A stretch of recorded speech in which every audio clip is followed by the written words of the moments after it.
may nanay na lamang na pasaya.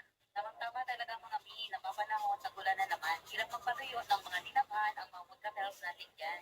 Lalo na sunod-sunod ang ulan ngayon. Kaya naman, napa-order ako ng hindi lang isa, dalawa, tatlo, apat, lima, anim.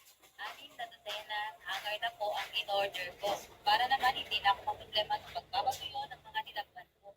Sa sobrang mura nito, talaga namang nagkakausan. Kaya kung ako sa'yo, kung order ka na nito habang may stock pa. O di ba? Murang halaga. Pero ang quality, hindi magpapakuli. Kaya kung gusto mo rin na ito, ilalagay ko yung link sa baba. Link mo na ang ating Yahoo Basket. Bye! May natin na namang sa pataya. Tamang-tama talaga mga pili ng panahon.